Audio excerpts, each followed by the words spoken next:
Well, what do we have here? Looks like we're making it to the end of this playlist YouTube video series. Joseph Bryant here, author of Sharpening the Sword, Get Your Cut, and a few others, and your favorite YouTube entrepreneur guy. We made it to the end of this series here. We've been covering chapters from my first book, Sharpening the Sword, and we have seen this thing through to the end. So today we are on chapter 13 of Sharpening the Sword, and if you haven't got your copy yet, you may do so down in the description, and the link there is for you to click and get yourself a book. Let's get into some reading, shall we? Let's conclude this thing, and then we'll start doing videos on other topics. Alright, chapter 13, Capture Lead Information. You can thank many of my past apprentices for this final piece, many of the guys that have worked under me in the past before. The act of capturing as much information as possible on each interaction greatly increases your chances of locking down these deals. In the past, I would watch my door-to-door sales guys go talk to a lead and come back with that eager light in their eyes as the interaction seemed promising. Then they would come back to my truck and excitedly tell me about how this guy is absolutely going to buy a high-end roof and how well the meeting went. Ah, right? Then I would ask, what was his name? Bill, Bob, Jim, they might reply. What was his last name? What does he do for a living? How long has he lived here? What's he into? I would inquire, already knowing the answer.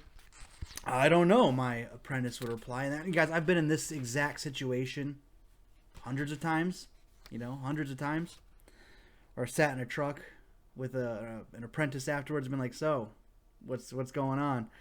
That's okay. I'm sure you can ask him next time you talk. You got his phone number, right? Or his email? I had asked so many times, it's not even funny. And you know who you are if you're watching this video. No, I did not, but I gave him my card, so he will call. What happens if he loses the card? Who wants the deal to go through more, you or him? To which the apprentice would often reply, Exactly. The deal going through will always mean more to you than it does to the prospect. Would you rather sit and hope that they will call you, or would you rather have the power to reach out to them anytime? Make sure to capture as much intel as possible with each interaction. I always keep paper and pen at hand to write down any and all contact info plus notes about their character, lifestyle, or topics of interest so I can relate to them better, remember them better, actually treat them like an individual human being and not just a sales number. All right? So there's more to the chapter, obviously, in Sharpening the Sword. If you want to read the full chapter from each book, you go to the description below, click the link, get yourself a copy, and I greatly appreciate you. The reason I find this chapter, I was so compelled to write this chapter, is because, again, I've had that same conversation so many times. And the big principle to remember here is that the deal will always mean more to you than it does to them.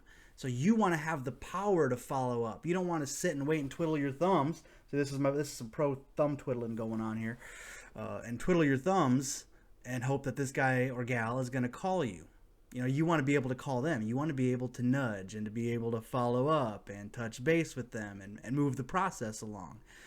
And if you are failing to get the contact information and notes on people and to learn about them as individuals, that means that you are too focused on what you are thinking and what you want to say instead of listening to your potential client here and getting to know them and getting in their head a little bit here. Like Dr. Stephen Covey is fond of saying in the 7 Habits of Highly Effective People, seek first to understand and then to be understood. So if you're not getting your contact information, you're seeking to be understood and not seeking to understand. You're failing to get out of your own head. You're failing to treat the other person as a unique individual, and you're seeing them as a potential sales number, as just a roof in this case, or just a sale, or just a client. And in my experience, that's not the healthiest way to grow a business. So I've had this conversation, you guys, hundreds of times with apprentices in the offices and the training seminars, sitting in the truck. I was watching them. They're all excited, thinking they got something, but I'm like, you really got nothing. You just got someone who said, yeah, maybe, guy. So again, that's chapter 13, the final chapter of my book, Sharpening the Sword. You can get that copy down in the description link below. Got more books coming out as well. Also down in the links, you will find a link to our Discord community server, which is growing all the time, and I'm putting in a lot of free content for people to use that's actually useful and educational stuff, so be sure to check that out. And then you can get yourself some free stocks when you set up a WeBull account. Also, down below, you guessed it, in the description, there's a link there for you to click. Get yourself some free stocks. You set up an account. I get some free stocks. You get some free stocks. I mean, we're both mutually winning there. So, again, Joseph Bryant, wrapping up this entire playlist. We made it to the end. Likes, comments, subscriptions always fire me up to make better and better content for you guys. And expect some more good stuff coming at you here soon, because I got a list. I got some notes written out of videos and content to make for you guys here. So this is Joseph Bryant, wrapping up. I'll catch you guys on the next one.